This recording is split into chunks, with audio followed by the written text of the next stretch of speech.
প্রিয় দর্শক, দূরে কাছে দেশে বিদেশে যে যেখান থেকে এই মুহূর্তে এনটিভির পর্দায় চোখ রেখেছেন, আশা করছি সবাই সুস্থ আছেন। আমি রুহানি সালসাবিল লাবণ্য আপনাদের সবাইকে স্বাগত জানিয়ে শুরু করছি রূপকথার রাত। রূপকথার রাতে আপনারা আমাদের সাথে যুক্ত হতে পারেন ফোনের মাধ্যমে।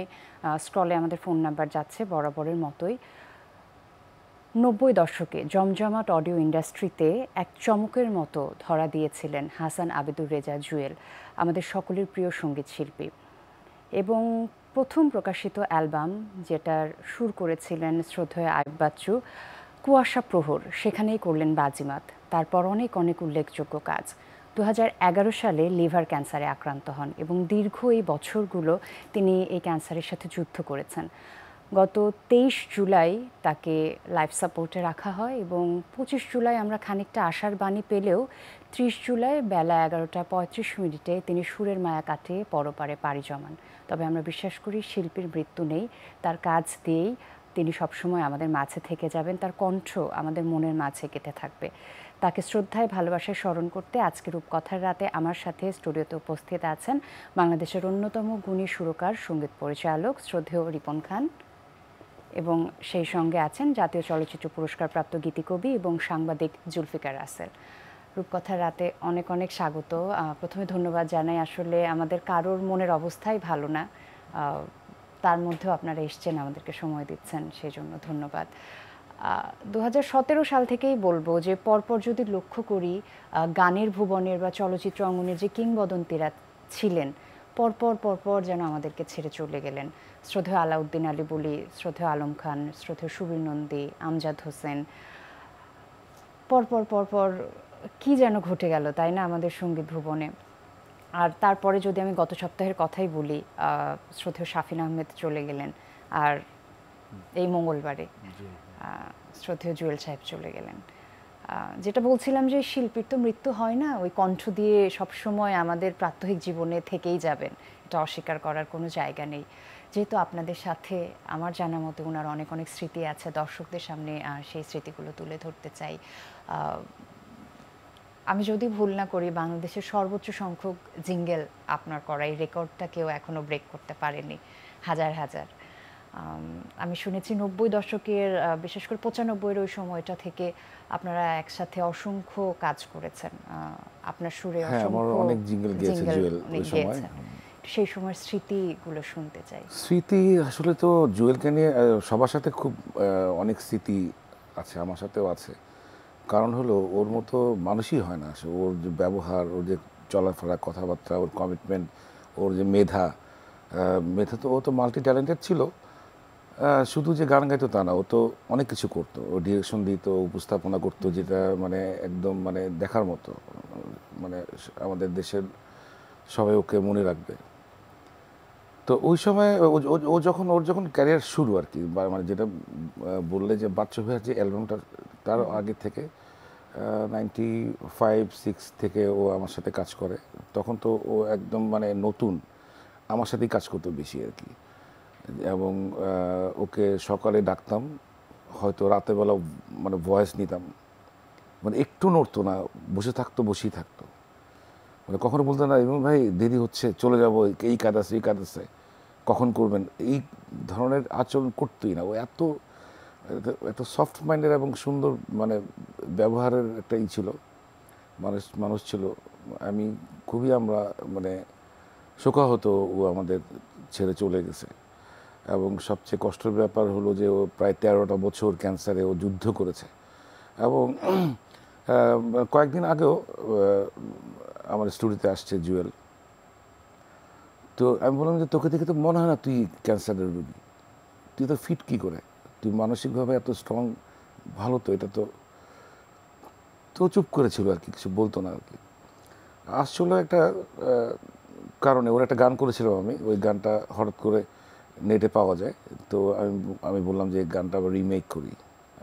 তখন ওকে দেখেছিলাম, ও আসছিল। তো যাক, এটা তো পরে আর হলো না। পাশাপাশি আমাদের শাফিন ভাই চলে গেলেন, যেটা চিন্তাই করতে পারি না আমরা। সবচেয়ে বড় কথা, একই দিনে আমরা দুটো দুইটা জানাজা, মানে এটা একটা বাদ জোহর আর একটা বাদ আসর, একটা কবর দিয়ে এসে মানে বনানীতে আবার একই মসজিদে এসে আবার একই কবরস্থানে গিয়ে কবরস্থানে, এটা একটা মানে শোকের উপর শোক। খুবই মন খারাপ আমাদের এই মিউজিক ইন্ডাস্ট্রির এই দুইটা লোক মানে মানে অলমোস্ট একই সময় চলে যাওয়াতে আমরা আসলে আমাদের মন খুবই খারাপ আসলে। হয় না যে যে এত স্মৃতি যে ওদের দুজনকে মানে ভুলার না আসলে। নিঃসন্দেহে। আর আপনাদের অভিজ্ঞতার পাল্লা যদি বলি সেটাও ভীষণ ভারী। তো সেই অভিজ্ঞতা থেকে অনেক অনেক স্মৃতি।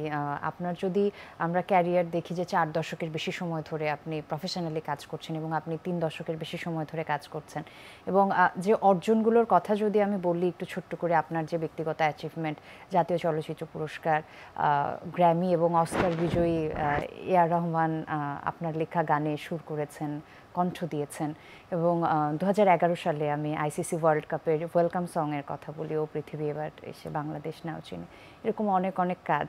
এই কাজগুলোর কথা এই জন্যই নিয়ে এলাম। আপনি বলছিলেন যে আজকে জুলফিকার রাসেল গড়ে ওঠার পেছনে একজন জুয়েল সাহেবের অনেক অনেক অবদান, অনস্বীকার্য অবদান। ঠিক কিভাবে? আমি জুয়েল ভাইয়ের সাথে পরিচয়টা কিন্তু একটা ইন্টারেস্টিং একটা ঘটনা, সেটা আগে বলি। আমার গান প্রকাশিত হচ্ছিল, কিন্তু হঠাৎ একদিন মানে আমি তখন বাংলা বাজার পত্রিকায় কাজ করি, 95 বা 6-এর কথা। একটা অ্যালবাম রিভিউর জন্য আমার কাছে আসে না, আসার পর যিনি রিভিউ করছিলেন উনি আমাকে বললেন, ভাই আপনি তো 3টা গান লিখছেন এই অ্যালবামের জন্য। ব্যথা অ্যালবাম ছিল, বাপ্পা ভাই শুরু করছিল। তো বললাম কে কে গাইছে? বললো আগুন, জুয়েল আর বাপ্পা। আমি বললাম আমি তো ওই গান দেই নাই, কিভাবে মানে তারা গাইলেন? যাই হোক, আমি ক্যাসেটের কাভারটা দেখলাম, ক্যাসেটটা কিন্তু তখনও হাতে আসেনি।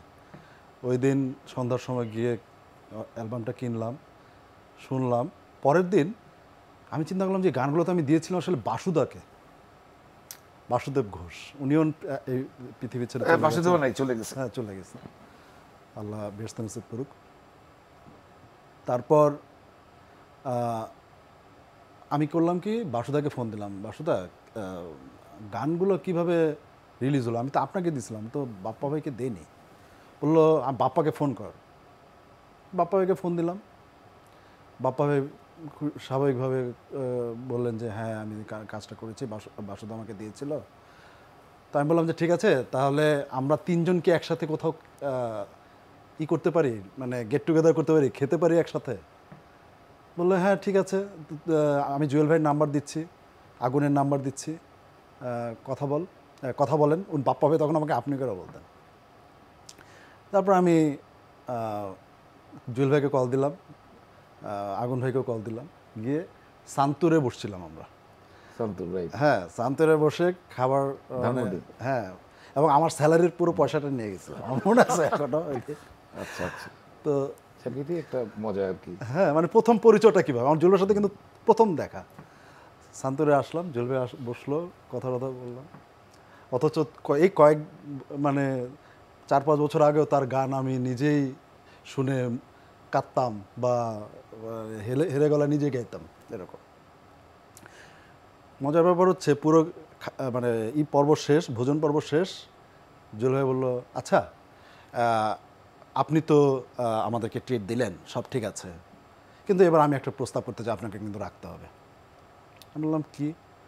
বলো আমরা আপনার গান গেয়েছি, তো আমরা গান গেয়ে আপনার গান গেয়ে আমরা খুশি, আমরা এই বিলটা দিতে চাই, স্পেশালি আমি। তা আমি এত কষ্ট করে তাদেরকে জড়ো করলাম, আমার মানে উচ্ছ্বাসটা তো আমার অ্যাকচুয়ালি। আমি তখন জুয়েল ভাইকে, যাই হোক, আমি অনেক কষ্টে রাজি করাতে পেরেছিলাম। এখন হয়তো জিনিসগুলো অনেক পুরনো, কিন্তু আমার মানে চোখে এখনো ভাসছে দিনটা, যে জুয়েল ভাই আমার জন্য অনেক কিছু। স্পেশালি আমার প্রথম কম্পিউটার কিন্তু জুয়েল ভাইয়ের কিনে দেওয়া। আমি শুনেছি আপনি কাগজে গান লিখেন না, কম্পিউটারে টাইপ করতেন, এখন মোবাইলের নোটসে আপনি লিখেন। না, তখন তো আমি অন্য কাজের জন্য আমি জুয়েল ভাইয়ের সাথে 21 টিভিতে সরাসরি নামে একটা প্রোগ্রাম করতাম। সেখানে আমি রিসার্চার এবং কোঅর্ডিনেটর হিসেবে ছিলাম। গেস্টদের আগে ইন্টারভিউ করতাম আমি, করে সেখান থেকে তথ্য নিয়ে কিছু কোশ্চেন তৈরি করে তারপরে উনি উপস্থাপনা করতেন আমাদের শ্রদ্ধেয় আলী জাকের। উনিও পৃথিবীতে নাই, মানে উনি তো জাকের ভাইকে আমি প্রশ্নগুলো সাজিয়ে দিতাম, জাকের ভাইয়ের মতো করে ইন্টারভিউ করতেন। আমি জাস্ট এগুলো মানে কি কি হতে পারে একটা সাজেশন দাম। তো সেখান থেকে ওই জুয়েল ভাইয়ের সাথে আমার কাজ, মানে নির্মাতা জুয়েল ভাইয়ের সাথে কাজ আর কি, সিঙ্গার না, ও তো মাল্টি ট্যালেন্ট। অনুষ্ঠান প্রযোজক, হ্যাঁ। তো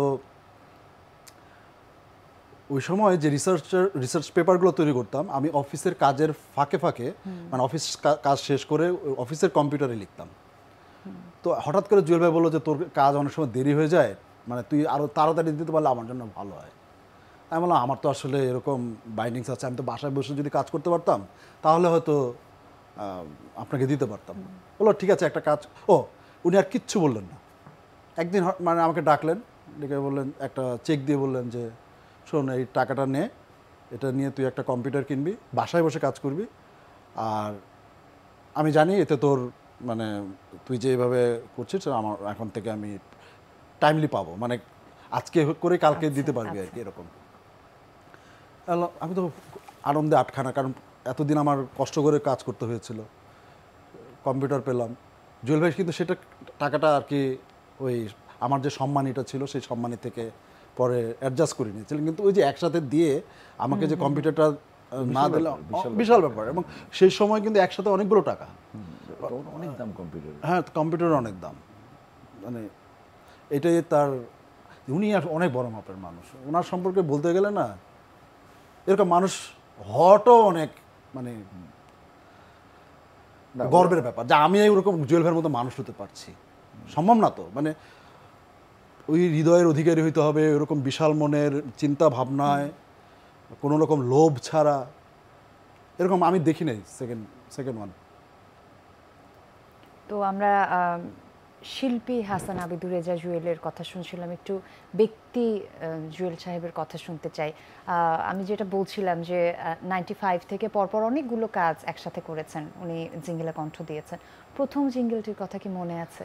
আমি আসলে জুয়েলের ওই জিঙ্গেল যেগুলো করেছে আমার আসলে মনে নেই, কারণ অনেক দিন গ্যাপ, তো প্রায় 13 বছর ও তো অসুস্থ ছিল, ইংল্যান্ডেও চিকিৎসা করিয়েছে, অনেক বছর ওখানে ছিল।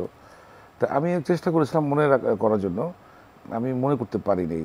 তো সম্ভবত একটা এসএমসির একটা জিঙ্গেল আমার করেছিল, ওইটাও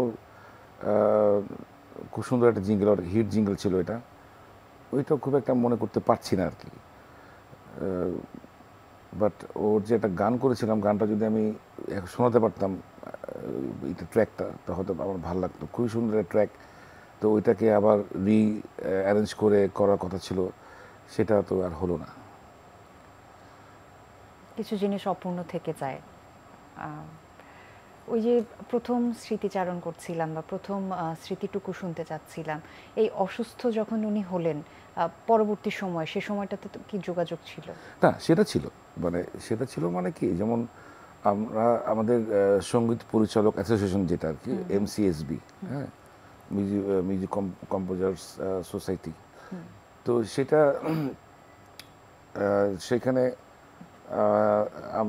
আমরা একটা ইভেন্ট করার কথা ছিল, খুব বড় ধরনের ইভেন্ট।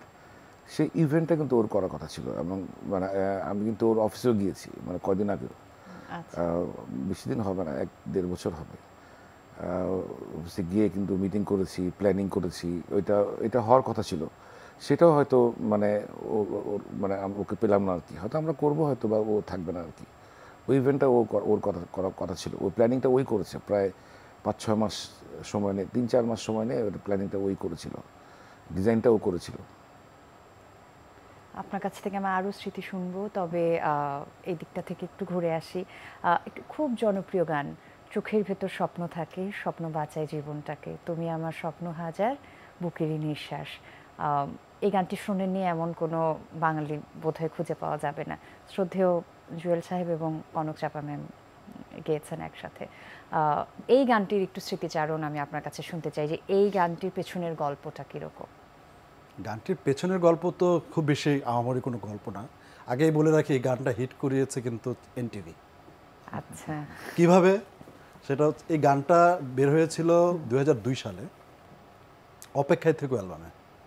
অপেক্ষায় থেকো অ্যালবামটা আমার একটা ওই যে এখন ওই সময়ে একটা অ্যালবামে এরকম হতো যে কোম্পানির সাথে একটা এগ্রিমেন্ট হতো যে আমি একটা অ্যালবাম করব, সেই অ্যালবামে আমি সব কটা গান লিখবো, একজন সুরকারকে নিব, কয়েকজন সিঙ্গারকে নিয়ে একটা মিক্সড অ্যালবাম করব, এরকম একটা প্ল্যান সাউন্ডটেকের সাথে আমার হয়েছিল। তো সেখানে জুয়েল ভাই এবং কনক চাপা, জুয়েল ভাইকে আমি জিজ্ঞেস করছিলাম, জুয়েল ভাই আমার এই আর্টিস্ট আছে, আপনি কার সাথে গান করবেন, মানে ডুয়েট, সব কটা গান কিন্তু ডুয়েট। বললো আমি একটা কনক চাপার সঙ্গে একটা করব আর সম্পারেজার সাথে একটা করব, মানে দুইজনকে উনি বেছে নিয়েছিলেন। তো বাপ্পা ভাই গানটা সুর করেছিলেন এবং বাপ্পা ভাই এখনও কিন্তু বলেন যে এই গানটা আমি জুয়েল ভাইকে দিছি, এই গানটা যদি আমি গাইতাম আমার খুব ভালো হতো, মানে গানটা এখনও ই করেন। 2002 সালে গানটা রিলিজ হয়েছিল ঠিকই, কিন্তু 2004-এ বোধ হয় এনটিভি একটা মিউজিক ভিডিও করে ইয়েতে কি বলে ফিলার হিসেবে। আচ্ছা, ওই ফিলারটা এতবার এনটিভি দেখিয়েছে যে গানটা শ্রোতাদের মানে গানটা অনেক ভালো, মানে লিরিক দুইটাই। অথচ 2002 থেকে 2004 পর্যন্ত কিন্তু গানটা মার্কেটে এরকম ছিল না। অনেক গান আছে কিন্তু অনেক পরে হিট করে। হ্যাঁ, ওইটা 2 বছর পরে গিয়ে হিট করে হচ্ছে এনটিভিতে প্রচারের পর থেকে। 2004-এ আবার ধরেন যে close up, NTV close up one, তোমাকেই খুঁজে বাংলাদেশ, এনটিভির একটা কি বলো মাইল ফলক বলা যায়। এত জনপ্রিয় রিয়েলিটি শো আমরা আসলে পরবর্তী সময়ে আর পাইনি। তো সেখানেও কিন্তু আমরা দেখেছি যে তখন যারা প্রতিযোগী ছিলেন, এখন দাপিয়ে কাজ করছেন, তারা কিন্তু এই গানটি গেয়েছেন। অনেকবার গিয়েছেন সেই মানে অনুষ্ঠানে, প্রতিযোগিতার সময়। আমার মনে হয় গানটা গিয়েছিল নরেন ক্লোজ আপ ওয়ানে ছিল, ও টপ 10-এ যখন আসছে বা টপ 16-এ তখন বোধহয় গানটা গিয়েছিল। দেখছেন রূপকথার রাত, আমি রুহানি সালসাবিল লাবণ্য আপনাদের সাথে আছি। আর আপনারা তো আছেন আমাদের সাথে, স্ক্রলে আমাদের ফোন নাম্বার যাচ্ছে, ফোনের মাধ্যমে আমাদের সাথে কানেক্টেড হতে পারেন। আজকের এই আয়োজনে আমরা শ্রদ্ধায় ভালোবাসায় স্মরণ করছি সঙ্গীত শিল্পী এবং অনুষ্ঠান প্রযোজক হাসান আবিদুর রেজা জুয়েলকে, যিনি গত মঙ্গলবার 30 তারিখ আমাদেরকে ছেড়ে পরপারে পাড়ি জমিয়েছেন। এবং আমাদের সঙ্গে আছেন শ্রদ্ধেয় রিপন খান এবং জুলফিকার রাসেল। আরও একবার স্বাগত বিরতির পরে। আমরা ওনাকে নিয়ে কথা বলছিলাম বিরতিতে যাবার আগে। শ্রোতা হিসেবে যদি বলি যে একটা ক্যাসেটের সময় পেয়েছি, একটা সিডির সময় পেয়েছি, এবং এখন একটা একদমই অন্যরকম সময় আমরা ল্যাপটপে বা মোবাইলে গান শুনি, ডিজিটাল। আর যারা এই গান সৃষ্টির সাথে আছেন তাদের জার্নিটা কিন্তু আরও অনেক নিবিড়, আরও অনেক গভীর, প্রত্যেকটা সময় এক্সপিরিয়েন্স করেছেন। তো সেই সময়টাতে যদি একটু ফিরে যাই, ক্যাসেটের সময়টা, জিঙ্গেলের কথাই বলি বা আমি সুরকার হিসেবে আপনার পরিচালনার কথাই বলি, শ্রদ্ধেয় জুয়েল সাহেবের সাথে আপনার আর কোন কোন স্মৃতি মনে পড়ে?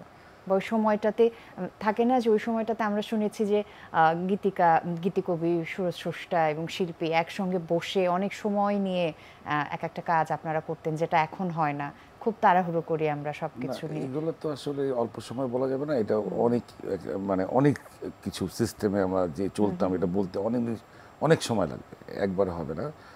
তো তবে এটা বলতে চাই আমি যে আমার কপাল খুবই ভালো, আমি অ্যানালগ থেকে শুরু করেছি।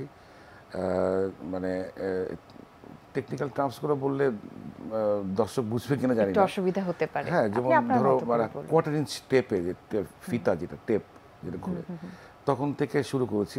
ওই সময়টা যেটা ছিল, আমরা শুনতাম যে এই মানে 1 2 3 4 যে বলার আগে যে এই মানে ওই গানের যে কাট বলে আর কি, মানে সংখ্যাটা যেটা, এই সংখ্যাটা বলে তো, হ্যাঁ, কাট নাম্বার 130 150 160, তার মানে কি এতবার টেক নেওয়া হয়েছে কিন্তু, হ্যাঁ, ওই নাম্বার বলা হতো। এটা কিন্তু এটার ঐতিহাসিক একটা ব্যাপার, হ্যাঁ, যেটা এতগুলো মিউজিশিয়ান এতগুলো টেক দিচ্ছে, মানে কোন একজন মিউজিশিয়ানের একটা ছোট ভুলের জন্য তো আবার প্রথম থেকে আবার করতে হতো। এটা একটা মানে কি বলবো, যেটাতে এখন এটা নাই বললেই চলে, হ্যাঁ, এটা এখন কারণ ট্র্যাক বাই ট্র্যাক রেকর্ডিং করা হচ্ছে।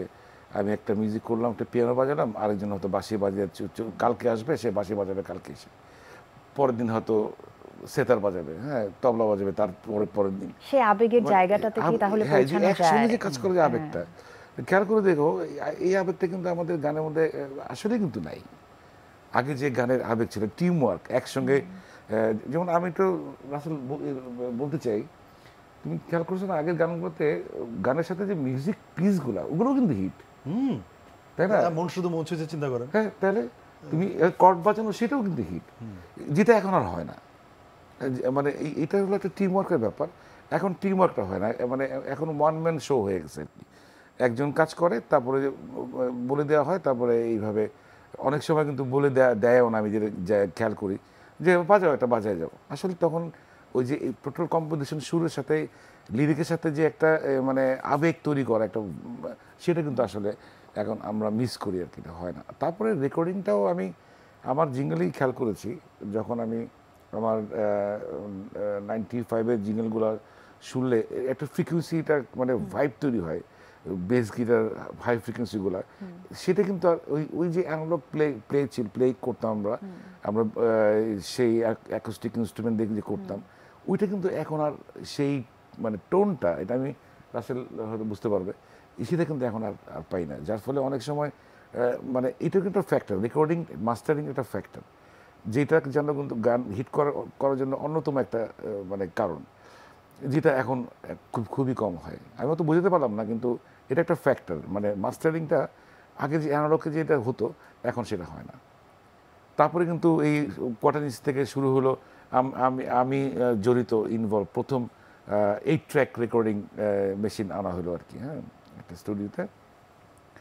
তারপরে আমরা সেই ট্র্যাক রেকর্ডিংটা এটা আমরা স্টাবলিশ করলাম।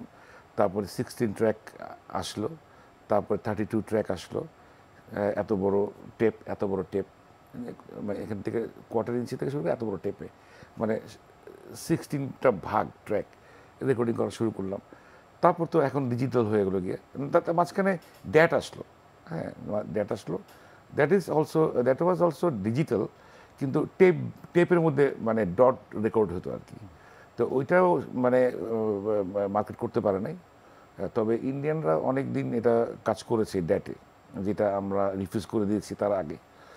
তারপরে তো আপনার তোমার ধরো যে ও বললো না কম্পিউটার শুরু করছে, লিখতেছে, এখন আমারও কম্পিউটার কেনার অনেক ইতিহাস আছে। তারপরে এখন কম্পিউটারের উপরে সফটওয়্যার বেজ, হার্ডওয়্যারগুলো হারিয়ে গেল, এই সফটওয়্যার বেজ আমরা মানে রেকর্ডিং শুরু করলাম, মাস্টারিং শুরু করলাম। অনেক কথা, অনেক স্মৃতি, না, এটা অল্প বললাম, সংক্ষেপে বললাম, এটা অনেক দিন লাগবে বলতে গেলে। নিঃসন্দেহে, কারণ এত অভিজ্ঞতা, এত স্মৃতি, এত কথা জমে আছে। আমি বলছি আর আমার ভাবছি, কিন্তু আমার মাথায় ঘুরতেছে, মানে চোখে চোখে দেখা ভাসতেছে, যাচ্ছে হ্যাঁ, দেখা ছবিগুলো। যাচ্ছে কথাগুলো। আরো শুনবো আপনার কাছ থেকে। অনুষ্ঠানের বিরতিতে আমরা একটি প্রসঙ্গে কথা বলছিলাম যে শ্রদ্ধেয় জুয়েল সাহেবের জীবনসঙ্গীর কথা, সঙ্গীত আহমেদ। ইমোশনাল সাপোর্ট থেকে শুরু করে একজন সঙ্গী যা যা করতে হয় এই 13টি বছরে অনন্য স্বাক্ষর রেখেছেন। একটু এই প্রসঙ্গে আপনার কাছে শুনতে চাই। এটা আসলে আপনি ওনার জায়গায় না গেলে বা সরাসরি না দেখলে এটা যে ভোগে সেই বোঝে, এটা অন্য জায়গা থেকে উপলব্ধি করা যায় না। উনি একজন মানে স্ত্রী, কিন্তু আমার কাছে মনে হয়েছে যে উনি পাশাপাশি মায়ের দায়িত্ব পর্যন্ত পালন করছেন।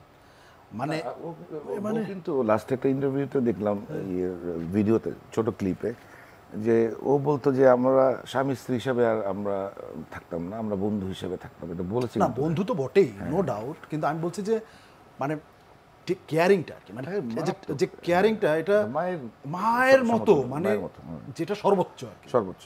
মানে স্ত্রীর তো একটা কেয়ারিং থাকেই, এটা তো ঠিক আছে, কিন্তু ওই লেভেলে যাওয়া, স্ত্রী থেকে ঊর্ধ্বে উঠে যাওয়া ভাবে মানে আনবিলিভেবল। যেমন একটা সময় ভিডিওতে বলেছে যে জুয়েল বলছে আমি আর এই পৃথিবী চাই না, থাকতে চাই না।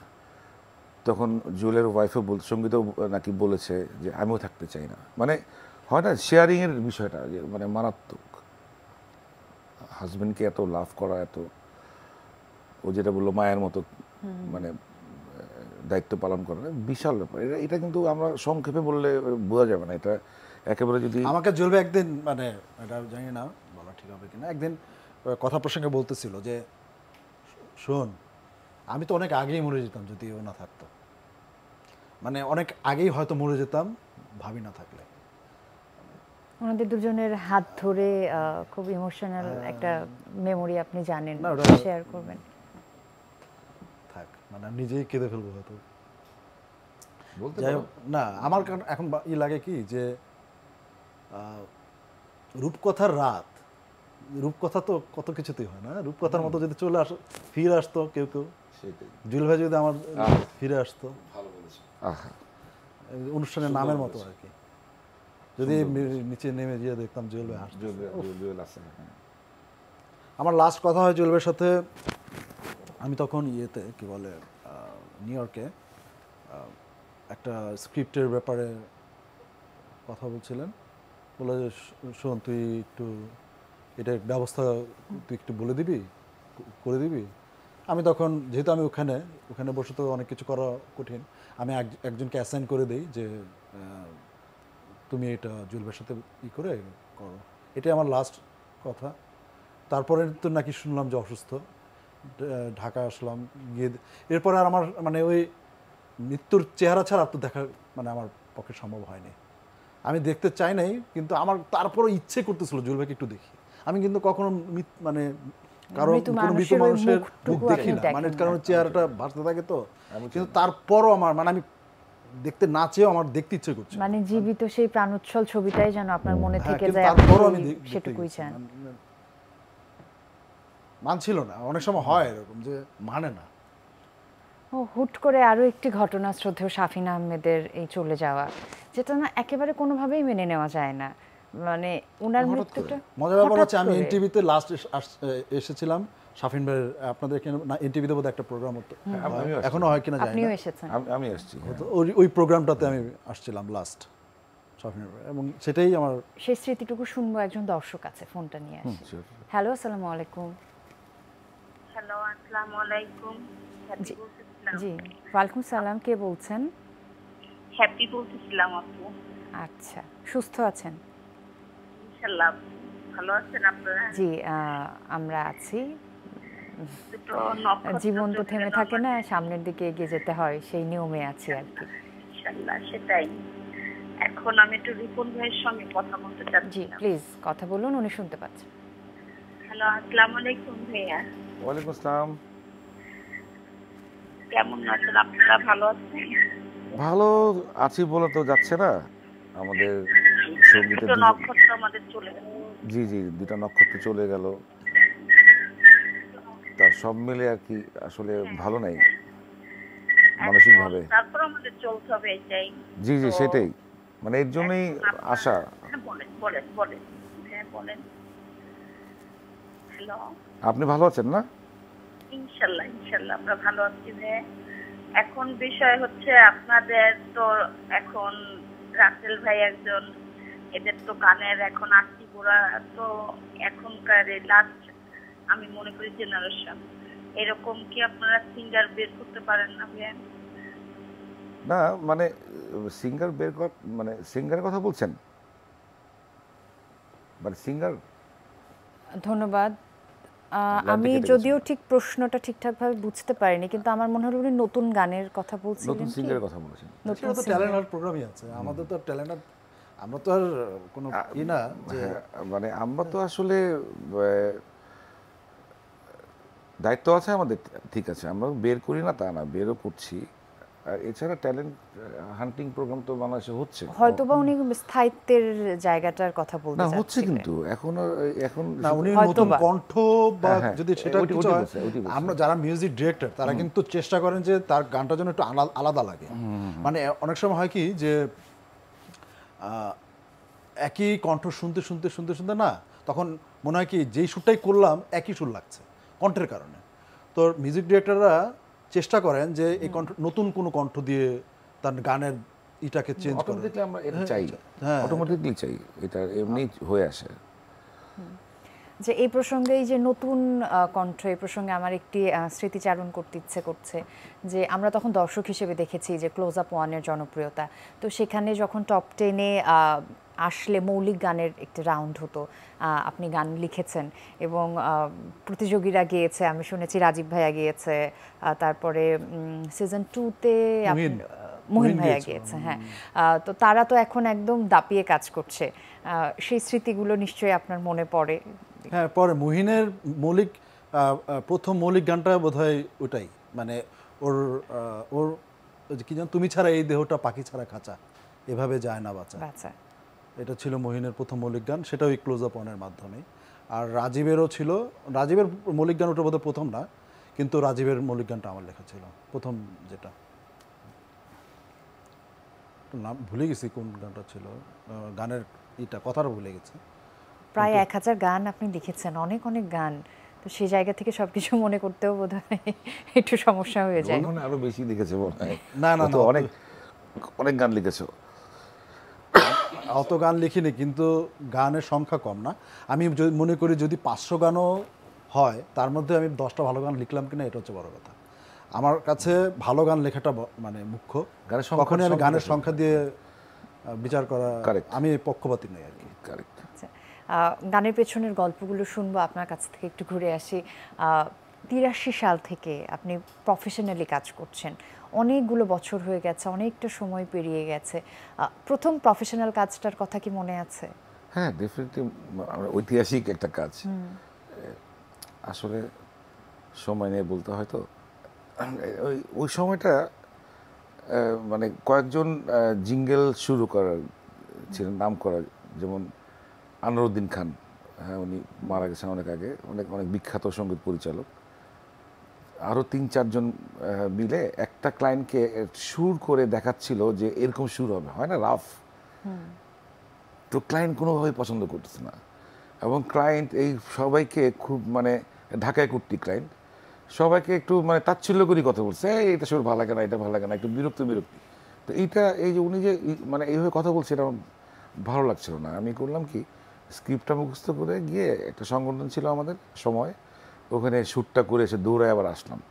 এসে বললাম যে নিচে বসে বললাম, সবাই নিচে বসা, বললাম যে দেখেন তো এই শ্যুটটা কেমন লাগে। আমি কাউকে জিজ্ঞেস করি না কিন্তু, মানে তাই বললাম দেখেন তো শ্যুটটা কেমন লাগে। সবাই আমার দিকে তাকালো, ক্লায়েন্ট বলে হ্যাঁ দেখি শুনি। তো আমি গিয়ে শুনলাম, ক্লায়েন্ট তো নিচ থেকে উঠে দাঁড়ায় গেলো আর কি, কারণ এইটাই তো খুঁজতেছি, এই শুরু তো আমার লাগবে। তারপরে তো সবাই এর দিকে তাকায়, ওর দিকে তাকায়, এতক্ষণ যুদ্ধ করছে, আমার এই সুর এসে একদম মানে কনভিন্সড হয়ে গেছে ক্লায়েন্ট, সবাই একটু হয় না। তারপরে ওই সময়ই রেকর্ডিংটা হলো, এইটা জিঙ্গেলটা গিয়েছিল ইফাতানা নার্গিস, হ্যাঁ। তো তো জিঙ্গেলটা হলো, হওয়ার পরে আমি তো শুধু খুব খুশি, আমি তো মানে অন্যরকম একটা ফিল। তো যাই হোক, এই জিঙ্গেলটা অন এয়ার হলো, মাস 2 পরে শুনি এটা সুপার হিট। হ্যাঁ, মানে এরপরে এই সুপারহিট মানে শুনতেছি, এরপরেই আমার ব্যস্ততা বেড়ে গেল আর কি, মানে এইটা আমি বলতে পারি আর কি। তারপর তার পিছু ফিরে তাকাতে হয়নি। তারপর তো হাজার হাজার কাজ, এটা আলাদা করে বলার কোনো অপেক্ষায় রাখে না। যেহেতু এত এত অভিজ্ঞতা আলাদা করে নিয়ে বসলেও আসলে ঘন্টার পর ঘন্টা পেরিয়ে যাবে। তো যেহেতু আজকে আমরা একটা বিশেষ কারণে এখানে আছি, তো সেই স্মৃতিচারণটুকু আবারও করতে চাই। আপনি বলছিলেন যে একজন শিল্পী হিসেবে অন্য দুজন শিল্পীর জানাজা পড়া একই দিনে, শ্রদ্ধেয় শাফিন আহমেদ এবং হাসান আবেদুর রেজা জুয়েল, সেই দিনটা তো ভয়ঙ্কর আসলে একজন শিল্পী হিসেবে আপনার কাছে। কষ্টকর, ভয়ঙ্কর স্মৃতি। মানে উনি যেহেতু শ্রদ্ধেয় জুয়েল সাহেবের সাথে ওনার খুব বেশি সখ্যতা ছিল, তো সেই জায়গা থেকে বলছিলেন যে মুখটাও আপনি দেখেছেন, দিনটা বোধহয় আপনাকে হন্ট করে বেড়াবে। এখনো করছে, এখনো করছে সবসময়। আমি যখনই জুয়েল ভাইয়ের কথা ভাবি না, ও জুলফি যে লিডার, মানে এই যে কথোপকথন, এটা অটোমেটিক চলে আসে। আর আমি খুব কম মানুষের ফোন মানে রাত 12টার পরে ধরি। মানে যদি জুয়েল ভাই ভোর 5টাতেও ফোন করতো আমি ধরতাম, এবং যদি বলতো যে আমার এই কাজটা কি একটু করা সম্ভব হবে, আমি সে কাজটা তখনই করার চেষ্টা করতাম। আমার সাথে তার সম্পর্কটা এরকম ছিল। মানে আমার তো লাস্ট কাজ হচ্ছে জুয়েল ভাইয়ের সাথে, মানে সরাসরি জাতির জনক বঙ্গবন্ধুর 7ই মার্চের ভাষণের উপর একটা হলোগ্রাম তৈরি হয়েছিল, যেটা জয় বাংলা কনসার্টে উদ্বোধন হয়, সেটার পাণ্ডুলিপিটা আমার লেখা ছিল। তো সেটাই আমার লাস্ট কাজ জুয়েল ভাইয়ের সাথে। তারপরে এমনিতে অনেক কাজের কথা হয়েছিল, কিন্তু সেটা হয়নি, কি বলে এটাকে বল, আলোর মুখ দেখে নাই। যেমন একটা বঙ্গবন্ধুকে নিয়ে একটা কাজ করার ছিল প্ল্যানে, এবং আমি আইডিয়াটাও রেডি করে রাখছিলাম, মানে তার সাথে শেয়ারিং হয়েছিল, উনি করেছিলেন, এগ্রিও করেছিলেন। কিন্তু শেষ পর্যন্ত ওইটার মানে হয়নি। আপনিও বলছিলেন যে একটি ইভেন্টের কথা ছিল, আমাদের কিন্তু সেটা আসলে এমসিএসবি পূর্ণতা আমাদের পেল যে না। ওইটার একটা বিশাল বড় ইভেন্ট করার কথা ছিল। আমরা আমাদের এমসিএসবির প্রেসিডেন্ট নকিব খান, আমাদের সেক্রেটারি বাপ্পা মজুমদার, আমি তথ্য সম্পাদক, মানব ভাই আছেন আমাদের ইসি মেম্বার। তো এটা আসলে মানে হলেও যে প্রোগ্রামটা যেটা করতো, জুয়েলের যে প্ল্যানটা করেছিল খুবই ভালো একটা পর্যায়ে নিয়ে চলে আসছিল বেশ অনেক দিন ধরে। একদম মানে হয় না যে অন্যদের একটা কাজ যেরকম করা আর আমাদের যেহেতু মিউজিকের লাইনের কাজ, এটা সময় টোটাল এখন বলতে সময় লাগবে, ভালো একটা ইভেন্ট হতো আর কি। যেটা তো আর হলো না আর কি, আমাদের খুবই কপাল খারাপ। আর যদি শ্রদ্ধেয় শাফিন আহমেদের কথা বলি, আপনিও তো এনটিভিতে সেই অনুষ্ঠানটিতে হ্যাঁ, এসেছিলেন, শাফিন ভাই তারপরে কি আর দেখা হয়েছে? দেখা হয়েছে, সামনের বইটা যে বের করলো তখন আমি ছিলাম ওখানে ছিলাম। শাফিন ভাই ফোন করলো আমাকে যে তুমি কিন্তু অবশ্যই আসবা, অবশ্যই আসবা, ও বারবার বলছিল অবশ্যই আসবা। আমি গিয়েছিলাম, তো একটা ছবি তোলার ইচ্ছা ছিল কিন্তু তুলতে পারলাম না। তো উনি চলেও গেল এর মধ্যে, কি বলবো। এনটিভিতে যখন ওনার অনুষ্ঠানে এসেছেন, উনি উপস্থাপনা করেছেন, জি জি, সেদিনটার একটু কথা শুনতে চাই, অভিজ্ঞতা। ওই দিনটা ওনার সাথে প্রোগ্রামটার মধ্যে যেই কথাগুলো হচ্ছিল তার বাইরে কিন্তু অনেক আমাদের ফ্রেন্ডলি অনেক আলোচনা হচ্ছিল আর কি। হ্যাঁ, আমাদের একদিন আমরা গিয়েছি, বোম্বে গিয়েছিলাম। হ্যাঁ, ওখানে একটা ফয়সাল ছিল, আমাদের মডেল ফয়সাল, তারপরে আরেকটা মেয়ে ছিল, কি নাম জানি, লুনা, আরও অনেকে ছিল আর কি। তো শাফিন ভাই ছিল আমাদের সাথে আর কি। হ্যাঁ, ওখানকার যে মজা করেছি আমরা, যে স্মৃতি ফান করেছি। হ্যাঁ, ঘোড়ার গাড়িতে উঠেছি রাত্রে সন্ধ্যার সময়, সবাই চলে গেছে কিন্তু আমরা একটা ঘোড়া গাড়ি পেয়ে ওকে কনভিন্স করে টাকা দিয়ে ঘোড়া গাড়িতে সবাই একসঙ্গে একটা গাড়িতে উঠলাম, ঘোড়ার গাড়িতে। এই ফানগুলো আলোচনা হচ্ছিল আর কি। তো যাই হোক, এখন তো স্মৃতি সব হয়ে গেল আর কি, রয়ে গেল। নিয়মিত কনসার্টে গান গাইতেন, তো মানে আমি সর্বশেষ ডিসেম্বর মাসে উপস্থাপনা করেছিলাম, উনি কনসার্টে এসেছিলেন এরকম। মানে আমার আসলে খুব মেনে নিতে কষ্টই হচ্ছে যে এটা আসলে কিভাবে সম্ভব, মানে খুবই জীবন্ত।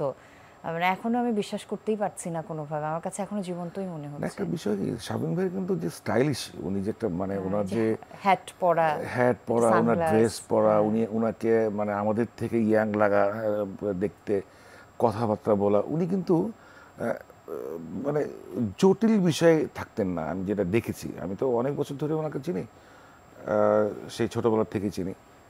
তো ওনার মধ্যেও কিন্তু অনেক মানে অন্যরকম একটা লাইফস্টাইল ছিল আর কি, এবং তার কাপড় চোপড় পরা কিন্তু আমরা মানে আসলে কিন্তু ওনার মতো এরকম খুব কম আমাদের মিডিয়াতে আছে যে এত কি বলে সচেতন।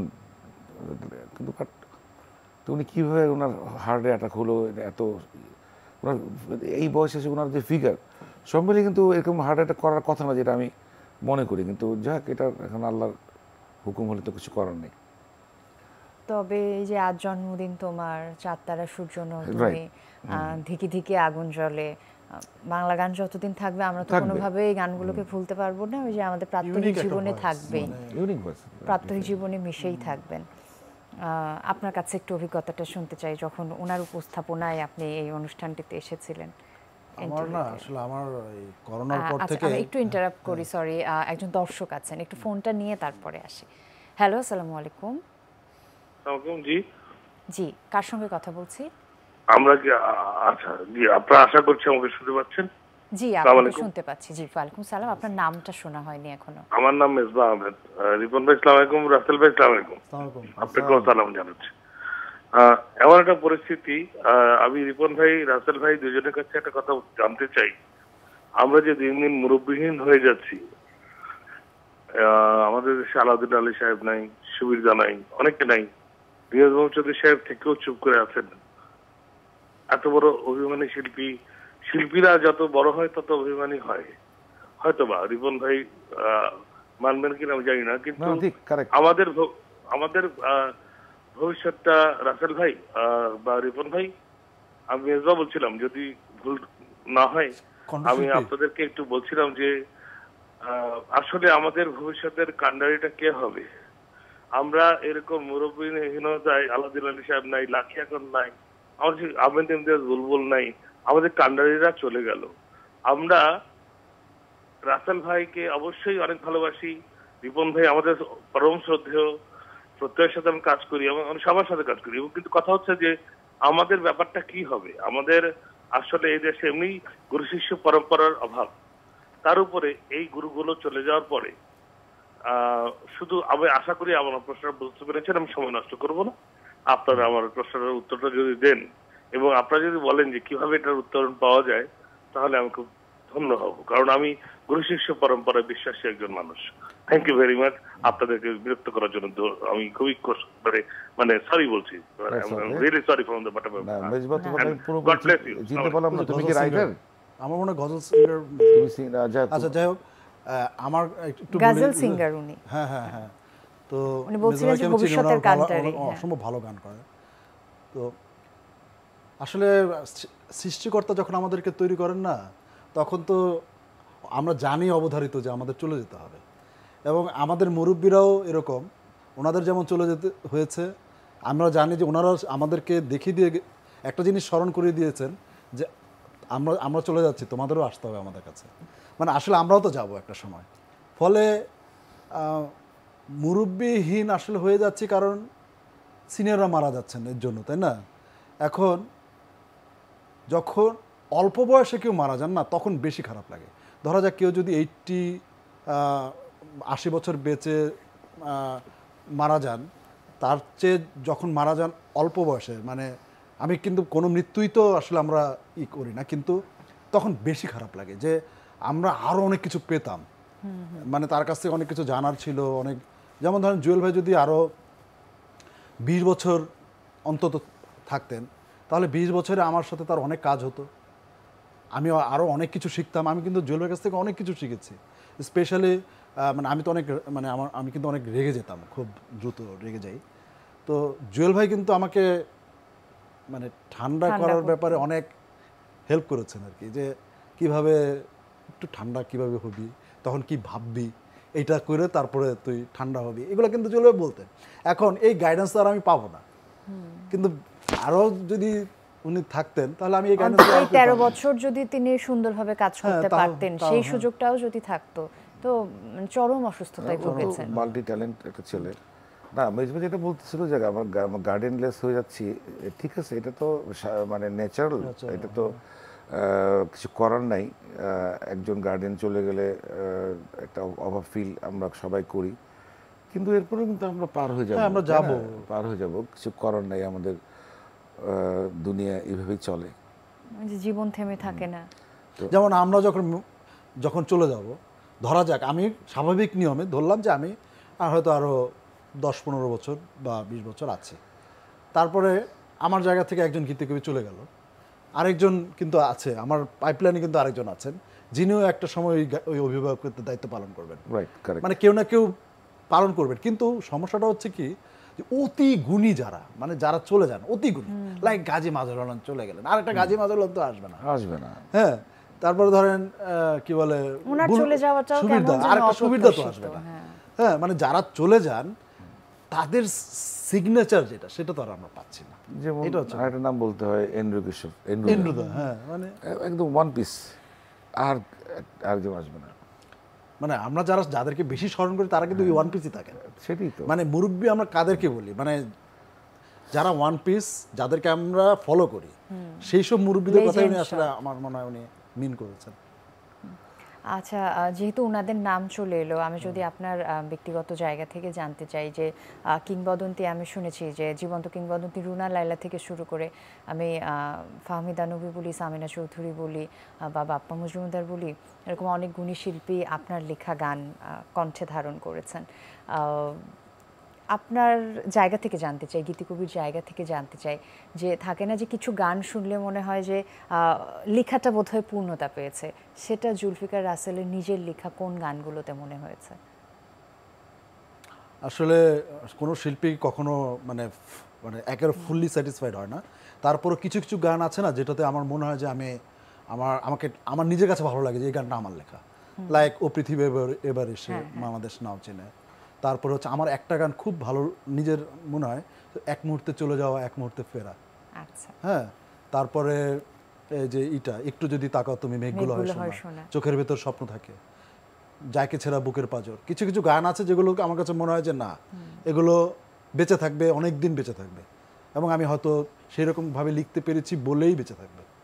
বিশেষ করে আমার কাছে মনে হয় যে জুলফিকার রাসেল এবং বাপ্পা মজুমদারের এই জুটিটা আসলে অনেক বছর, অনেক সময় ধরে মানুষের মনে বেঁচে থাকবে। যদিও একটা বিশাল গ্যাপ ছিল আপনাদের মাঝখানে, 11 বছর পরে তো আরো একটি গান আমরা পেলাম বাপ্পা মজুমদার এবং টিনার কণ্ঠে। টিনা বা মানে গর্বের সাথে বলি আমার ওয়াইফ, তোমার ওয়াইফ টিনা রাসেল, ওর কণ্ঠে মানে ও গেয়েছে বাপ্পা ভাইয়ের সুরে, এবং সেটাই আমাদের ছিল মানে কামব্যাক এত বছর পরে।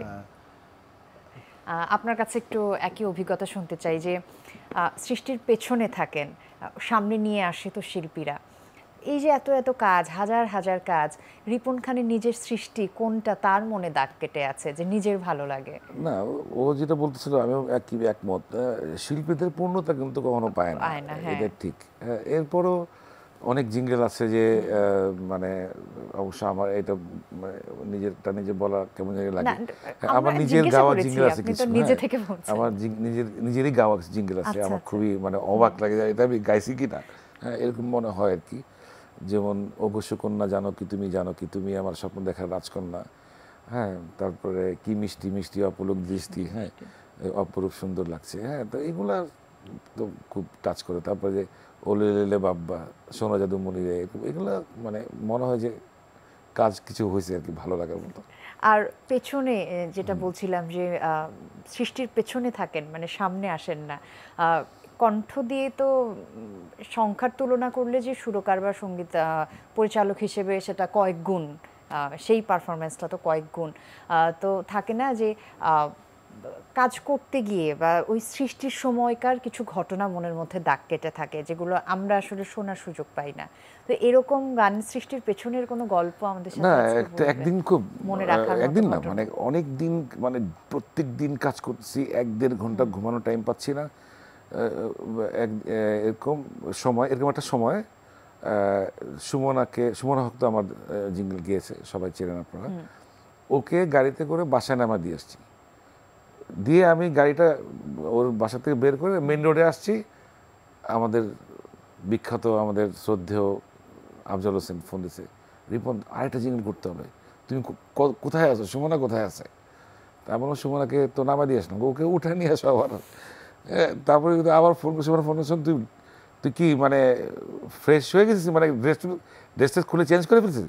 না, তাহলে নাম, তাড়াতাড়ি নাম, হ্যাঁ ওর গাড়িতেও মানে এরকম পরিস্থিতি হতো আগে, এরকম এগুলো স্মৃতি থাকে আর কি। আসলে একদিনে বোধহয় অনেক প্রেশার, একটা সময় গেছে যে অনেক প্রেশার তো থাকি, এটা ছিলই, আমার ছিল, সব সময় ছিল, মানে ওই সময় তো অনেক, একদিনে অনেক জিঙ্গল করা, তো একদিন তো মনে হয় একদিনে 10টা জিঙ্গল করেছি, একদম 10টা। আমরা কিন্তু শুরু থেকে দেখা যাচ্ছে যে আপনার জিঙ্গেল আসলে এতটা বিস্তৃত যে জিঙ্গেল নিয়েই বারবার কথা হচ্ছে, চলচ্চিত্রের কাজ নিয়ে খুব একটা কথা হয়নি। চলচ্চিত্রের জন্য তো আপনি রাষ্ট্রীয় সম্মাননা, জাতীয় চলচ্চিত্র পুরস্কার পেয়েছেন রিসেন্টলি, কিন্তু আমার মনে হয় না আসলে আপনি যে পরিমাণ ভালোবাসা কুড়িয়েছেন এবং কাজের সংখ্যা যদি দেখি সেখানে, আর সেই জন্য বারবার জিঙ্গেল প্রসঙ্গটা চলে আসে। তো যেটা বলছিলাম যে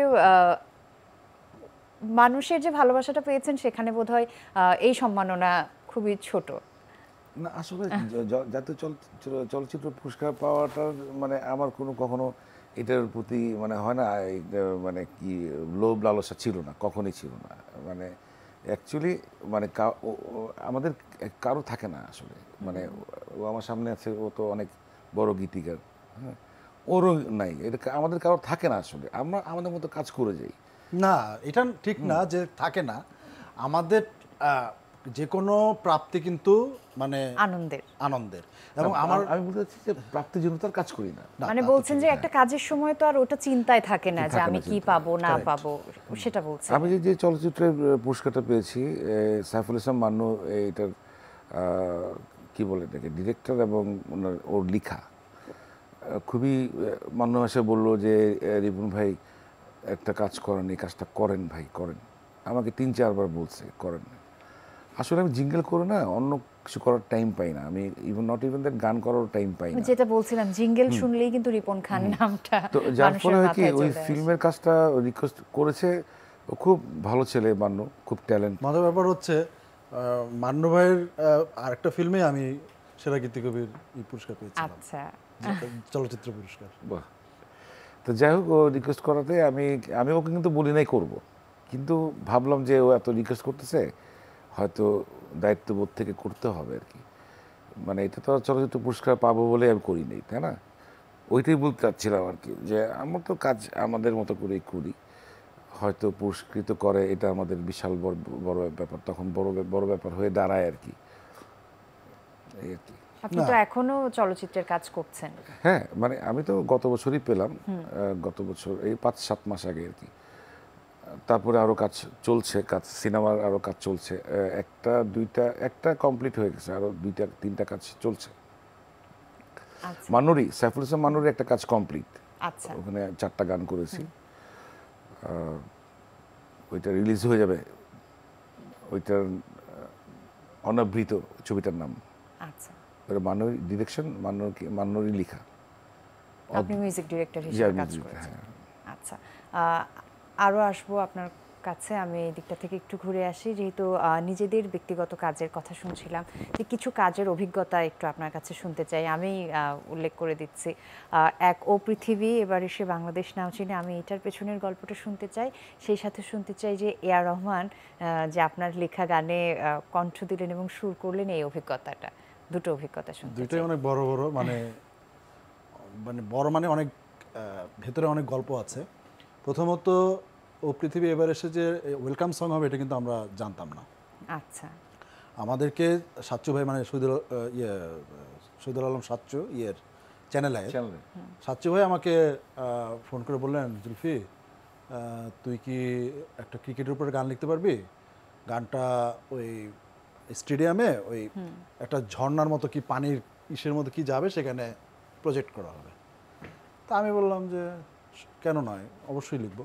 ও যে লিখে আমাকে পাঠা, আমার একটু আছে, তারা আছে, কালকেই শোনাতে হবে, কি বলে, কাল পরশুই শোনাতে হবে আমাদের। তখন বিসিবির ছিল, ক্রিকেট বোর্ডের প্রেসিডেন্ট ছিলেন আমাদের মোস্তফা কামাল, আহমদ মোস্তফা কামাল, ওনাকে শোনাবেন। তো আমরা ওই দিন আমি টিপুর কাছেই ছিলাম, মানে ওই যে ইব্রা টিপু যিনি মিউজিক করেছেন, সুর করেছেন। ওইখানে বসেই লিখে ফেলছি, জাস্ট 15-20 মিনিটের ঘটনা। ওখানে বসেই লিখে আমি টিপুকে বললাম, দোস্ত গানটা সুর কর। তো সুর করলাম এবং ভোর পর্যন্ত সেটা নিয়ে কাজ করলাম। আর যেহেতু দিতে হবে, তারা আছে, আমরা ভোর 6টায় আজান টাজান শেষ হচ্ছে, গানটার একটা ডেমো রেডি করে চলে গেলাম। এবং শোনানোর জন্য সেই গানটা সাউন্ড ঠিক মতো আসবে কিনা সেটা তো জানি না, কোন পরিস্থিতিতে শোনাবে। চ্যানেলেতে যাব শোনানোর জন্য, বাসা থেকে হোম থিয়েটার সিস্টেম নিয়ে গাড়িতে বসছি, ভোরে হোম থিয়েটার নিয়ে তারপরে সেখানে শোনাইছি। শোনানোর পর সেই গানটা খুব পছন্দ করলেন। করার পর উনি সেদিন কামাল ভাই বললেন যে গানটা তো এত সুন্দর হয়েছে, এটা তো খুব ভালো হবে। তো গানটা এটা নিয়ে উইসক্রাফট ছিল, ওইটার কি বলে ফার্ম আর কি, যেটা ওয়ার্ল্ড কাপের ইভেন্টটা করছিল, আমাদেরকে বললো যে গানটা আরও কয়েকবার শোনাতে হয়েছে চ্যানেলেতে, আরও যেমন ক্রিকেটার কয়েকজনকে শোনানো হয়েছিল। তো এক সময় গিয়ে দেখা গেল যে ওই আমাদের তখন রূপসী বাংলা বা যে কোনো একটা রেস্টুরেন্ট হোটেলে আমরা ছিল, কি বলে প্রেজেন্টেশন ছিল, আমি সেখানেও কিন্তু নিয়ে গেছিলাম, কি বলে সাউন্ড সিস্টেম নিয়ে গেছি, কারণ আমি জানি না তো আদৌ শোনানোর সুযোগ পাবো, এটাই হলো বড় কথা। কারণ ওই সময় প্রায় 20-25টা গান জমা পড়ছিল ওই আচ্ছা ওখানে। তো যখন আমাদের গানটা সবার শেষে জাস্ট সুযোগ, গান শোনার পর উইসক্রাফটের যিনি ওখানে হেড ছিলেন, উনি এসে বললেন যে এই গানটাই, এরকম একটা গানই তো আমরা চাচ্ছিলাম, যে গানটার সব কিছু আছে, আমরা যা যা চাই অনেক সব ভেরিয়েশন এই গানটার মধ্যে। বললো যে এই গানটা ওয়েলকাম সং হতে পারে, সেখান থেকে ওয়েলকাম সং তখন সিদ্ধান্ত আসলো। হ্যাঁ, আর আরেকটা হচ্ছে এ.আর রহমানের কাজটা, এটা ওই ক্রিকেটের সাথেই আমি কাজটা পেয়েছিলাম। আমাকে বিসিবির সিও একদিন বললেন, নিজামুদ্দিন চৌধুরী সুজন ভাই, উনি বললেন যে রাসেল ভাই এরকম একটা গান লিখতে হবে, আপনি কি একটু আসবেন? ও না, প্রথমে ফোন দিয়েছিলেন সাইফুল, মানে উনি ক্রিকেট বোর্ডের। সাইফুল ভাই ফোন দিয়ে বললেন যে একটু কালকে আসেন, সিও সাহেব আপনার সাথে একটু কথা বলবে। আচ্ছা গেলাম, মিট করলাম। উনি গানের গল্প বোঝালেন যে এরকম হবে, বঙ্গবন্ধুকে নিবেদিত, জাতির জনক বঙ্গবন্ধুর গান লিখবে, এটাই তো অনেক বড় ব্যাপার। যাক, উনি বললেন শতবর্ষ উপলক্ষে গানটা হবে। সব বোঝানোর পর আমি জাস্ট যাওয়ার আগে বললাম যে সুজন ভাই গানটা সুর করবেন কে? উনি করবেন হচ্ছে এ আর রহমান। আমি আবার বললাম সুজন ভাই এক কাজ করেন, আবার বলেন তো কি কি আমাকে এটা আবার বুঝায় বলেন, আবার কি কি থাকতে হবে। যাই হোক, এটা হচ্ছে পরের কথা। তারপর সুজন ভাই একদিন আমার সাথে ওই এ আর রহমানের এজেন্ট যিনি, তাকে ট্যাগ করে দিলেন মেইলে। একদিন আমরা স্কাইপে মানে কথা বললাম। এ আর রহমান বললেন যে মুম্বাইতে তার সাথে কথা বলতে গিয়ে, সেখানেও কথা বললাম। গান প্রথমেই পাঠিয়ে দিয়েছিলাম ইংলিশ করে, বাংলাটা। যাই হোক, এটা অনেক কাহিনী, এত কাহিনী তো টুকটাক বলতে গেলে অনেক টাইম লাগবে। তারপরে চেন্নাইতে গিয়ে ওনার বাসায় আমরা কাজটা করি। প্রায় সে সময় তার 2019-এর শেষের দিকে ঘটনা, নাকি না 2020-এ। ওই অনেক কষ্ট হয়েছে আর কি আমাদের এই কাজটা তুলে আনতে, আর কি অনেক টাইম লাগছে। হিন্দিটা স্পেশালি দুটো ভাষাতেই দুইটা গান হয়েছে। তো প্রথমে তো এ আর রহমান তো বাংলা বোঝেন না, আর ওনার উচ্চারণও অনেক কি বলে বাংলার মতো না। অনেকবার, মানে প্রায় 15 বার কিন্তু এই গানটার মাস্টার করতে হয়েছে, মানে এতবার কারেকশন ছিল বাংলা উচ্চারণের জন্য, কারণ বাংলা বোঝেনি না। সেখানে যে উনি বুঝে বুঝে গিয়েছেন, এটা অন্যরকম অভিজ্ঞতা ছিল। এটা আমার জন্য অনেক বড় সুযোগ। ক্রিকেট বোর্ডকে ধন্যবাদ জানাই, সুজন ভাইকে। তারপরে বিসিবির প্রেসিডেন্ট ছিল তখন পাপন ভাই, ওনাকেও সরাসরি উনি তত্ত্বাবধান করেছিলেন ফোনে। অনেক অনেক অভিজ্ঞতা জীবনে। তো আপনার কাছে যদি আমি এমন অভিজ্ঞতার কথা একটি বলি, যে হাজার হাজার গানের হাজার হাজার অভিজ্ঞতা, তবে সন্তানদেরকে তো গানের মাঝে বেড়ে তুলেছেন। হৃদয় খানের কথা তো আলাদা করে বলার কিছু নেই, প্রত্যয় খানও খুব ভালো কাজ করছে। আপনার সুরে সন্তান যখন গাইলো, এই অভিজ্ঞতাটা কিরকম? অনেক নামি দামি শিল্পী তো গেয়েছেন, কিন্তু এই আলাদা অভিজ্ঞতাটা আমি একটু শুনতে চাই। না, এটা আসলেই মানে আমি গানটা করার সময় এই গানের কলিটা ভুলে গেছি আমি এই মুহূর্তে। প্রত্যয় গিয়েছিল আমার একটা গান, হ্যাঁ, প্রত্যয় আর নমি না কি নাম মেয়েটার, নমি, হ্যাঁ, একটা গান গিয়েছিল। এটা ফয়সাল রাব্বি কিনে লিখেছিল গানটা। তো এটা আসলেই মানে একটা অন্যরকম ফিল। আমি রাফ গিয়ে দিলাম, তবে ওরা মানে প্রত্যেকে বললাম তুমি রাফ গিয়ে দিয়েছি, তুমি দুজনে মিলে এটা গিয়ে রেকর্ড করে ফেলো। তো মানে আমি সাথে থাকলাম না আর কি। প্রত্যয় এটাকে ওই মেয়েটাকে তুলে দিল গানটা। এটা একটা অন্যরকম অনুভূতি আসলে, সত্যি কথা। আমি যে কাজটা করি ওরা একই কাজটা করে, হ্যাঁ, এবং আল্লাহর রহমতে ওরা একটা পজিশনে চলে গেছে, এটাই আমার একটা বিশাল একটা অনুভূতি। আচ্ছা, রিপন খানকে কেউ কখনো কি বলেছে এরকম অভিজ্ঞতার সামনে আপনি পড়েছেন যে হৃদয় খানের বাবা? শুনেছেন কি? হাজার হাজার বার, প্রতিনিয়ত শুনতে। ইভেন রিপন খানকেই চিনে না হয়তো, আমাকে কেউ চিনে না, হৃদয় খানের বাবা হিসেবে চিনে। ও আল্লাহ, এটা একটা ফানি ব্যাপার। কিন্তু এই অভিজ্ঞতাটা তো প্রেশিয়াস, এটা শুনতে তো আপনার অনেক ভালো লাগার কথা। ঘটনা, এইটা বলে শেষ করা যাবে না। অনেক ঘটনা, ওদের প্রেশার নিতে হয় আমার, হ্যাঁ, একদম।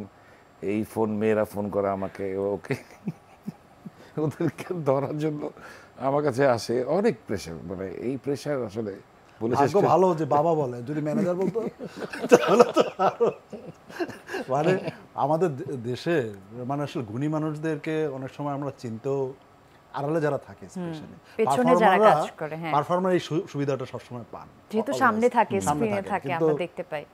না, অ্যাকচুয়ালি আমরা পেছনের লোক পেছনে থাকতে চাই। হ্যাঁ, তোমাদের ডাকে আসি সামনে, নাহলে তো আমরা আসতামই না আসলে, তাই না? যেটা বলছিলাম যে আপনাদেরকে নিয়ে আলাদা করে বসলে আপনাদের অভিজ্ঞতা শুনতে আমাদের ঘন্টার পর ঘন্টা পেরিয়ে যাবে। আমি একটা প্রপোজাল দিয়ে রাখি তোমাকে, তোমার মাধ্যমে চ্যানেলকে আর কি, আমাদেরকে এরকম ছোট প্রোগ্রামে ডাকবা না, দুজনকে ডাকবা না, মিনিমাম 10-15 জন ডাকবা, আমাদের তো একজন দুজন না, কত লোক কাজ করি, সবাই একসঙ্গে হলে সারা একটা রাত ধরে অন্যরকম- রূপকথার রাত চলবে হ্যাঁ, সেদিন। সবাই শুনবে, অসুবিধা কি, দেখবে। এটা কেউ দেখবে না এমন কেউ না, সবাই দেখবে। নিশ্চয়ই কত স্টোরি, কত কাহিনী। কত স্মৃতি, কত অভিজ্ঞতা। তো আরো একবার বলি যে যাকে কেন্দ্র করে আজকে আমরা এখানে, তো সেই স্মৃতিটাতে আবার ফেরত যেতে চাই, যেহেতু অনেক কাজের অভিজ্ঞতা। অনুষ্ঠানের শেষের দিকে চলে এসেছি। শ্রদ্ধেয় হাসান আবেদুর রেজা জুয়েল সাহেবের সাথে আপনার না বলা যদি কোনো স্মৃতি থাকে, আমি জানি যে আপনারা একসাথে অনেক কাজ করেছেন, আরো অনেক অনেক স্মৃতি আছে, কিছু স্মৃতি শুনতে চাই একসাথে কাজ করার। স্মৃতি তো মানে প্রচুর, কিন্তু সমস্যাটা হয়ে গেছে কি যে কোভিডের পর আমার না মেমোরি অনেক হয়ে গেছে, মানে অনেক কিছু ভুলে গেছি। সবারই। হ্যাঁ, মানে আনবিলিভেবল। অথচ মানে অনেক টুকটাক ঘটনা আগে মনে থাকতো, মানে এই কোভিডের আগে। আসলে আর এখন মনে করতে পারি না। ইভেন আমার নিজের মানে কি বলে অনেক মেমোরেবল গান আমি এখন এক লাইন মনে করতে পারি না যে এটা কে গিয়েছিল। আচ্ছা, আমি একটু আপনাকে ধরিয়ে দিই যে একসাথে যে অনুষ্ঠানগুলো আপনারা করেছেন পেছনে অনেক কাজ করেছে। অনেক লাইক কাজ ধরেন আমি করেছে। কিছু কিছু কাজ তো হয়তো আমার এখন হঠাৎ করে মনে সরাসরি- পড়লো, যেমন সরাসরি তো আমি বলেছি অলরেডি যে আমাকে একটা কম্পিউটার কেনার জন্যই উনি অর্থ দিয়েছিলেন। Music cafe. মিউজিক ক্যাফে করতাম, তারপরে চ্যানেল আইতে করতাম আলোয় ভুবন ভরা। তারপর উনি কিন্তু অনেক ইভেন্ট করতেন, ফলে ওই ধরেন আইএলওর কোনো একটা কাজ আসছে, ওইটার শিশু শ্রম নিয়ে বা শ্রমিকদের কোনো নিয়ে এক একবার এক এক থিম থাকতো। প্রত্যেকবারই কিন্তু সংটা আমার লেখা ছিল। আমাকে ও কিন্তু মানে গান বাজনার থেকে ইভেন্টে সবাই প্রচুর ইভেন্ট করতো উনি, কিন্তু ইভেন্টটা মাস্টার। ওনার আইডিয়া, master। ওনার থিঙ্কিং মানে এটা ডিফারেন্ট, অন্যদের চেয়ে আলাদা। তা আর উনি কিন্তু ভালো উপস্থাপকও। মজার ব্যাপার হচ্ছে জুয়েল ভাই কিন্তু আমার যত প্রোগ্রাম হতো, ধরা যাক আমার একটা অ্যালবামের লঞ্চিং হবে, তো জুয়েল ভাইকে দাওয়াত দিলাম, জুয়েল ভাই আসলো। জুয়েল ভাই, হ্যাঁ আমি উপস্থাপনা করবো, মানে বলতে হতো না, কারণ বলতে জুয়েল হতো ভাই না, ইশারায় বুঝে এত যেত। ভালো, মানে মাই ডিয়ার।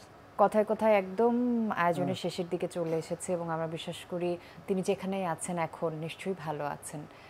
জুয়েল ভাই আমরা আসছি, আমি আসছি। আমি স্ট্যাটাস দিয়েছি তাই কিন্তু, যে তুই যা আমি আইতাছি, আসতেছি, we are coming, I am coming. অনুষ্ঠানের একদম শেষ প্রান্তে চলে এসেছি, দর্শকদের জন্য কিছু বলতে বলবো। দর্শকদের উদ্দেশ্যে কি বলবো, মানে মন খারাপের সময় যাচ্ছে, তো বলবো যে বাংলা গান শোনার জন্য বলবো, আমাদের বাংলা গান শুনুক। আমাদের তো এখন তো শুনতেছি অনেকে গান, এখন গানই শোনে না, গানের প্রোডাকশনই হচ্ছে বাদ হয়ে যাচ্ছে আস্তে আস্তে, খুব ভয়ানক। এখন যারা ব্যানার, মানে যারা সিডি কোম্পানিগুলো এখন নাটকের দিকে ঝুঁকেছে, গান প্রোডাকশন করতে চায় না, এটা একটা বড় একটা ভয়ানক, তাই না? তো এরপর রিকোয়েস্ট করবো গান শোনার জন্য, বাংলা গানের সাথে বাংলা থাকার গানের জন্য, দর্শকদের জন্য কিছু বলবো। জুয়েল ভাই সম্পর্কে যে এত কথা বললাম, ভালো ভালো কথা বললাম, এরকম মানুষ হওয়ার জন্য ট্রাই করতে হবে। মানে যেন আমরা তার যদি কিছুটা হলো যদি আপনাদেরকে স্পর্শ করে, এরকম যদি কিছু গুণাবলী আপনার মধ্যে আনতে পারেন, আমার যারা গান শোনেন তাদেরকে বলবো, তাহলে আমি নিজে মানে কি বলবো, আপনাদের নিজের আমি গর্ব করব, আমি গর্ব করব, না জেনে না থেকে না বুঝে আপনি এমন একজন কেউ হয়তো জুয়েল ভাইয়ের জন্য এরকম হয়েছে। নিঃসন্দেহে। আজকের মতো বিদায় নিয়ে নিচ্ছি, ভালো থাকবেন। প্রিয় দর্শক, এই ছিল আমাদের আজকের রূপকথার রাত। আমি রোহানী সালসাবিল লাবণ্য আজকের মতো বিদায় নিয়ে নিচ্ছি। ভালো থাকুন, সুস্থ থাকুন, শুভরাত্রি।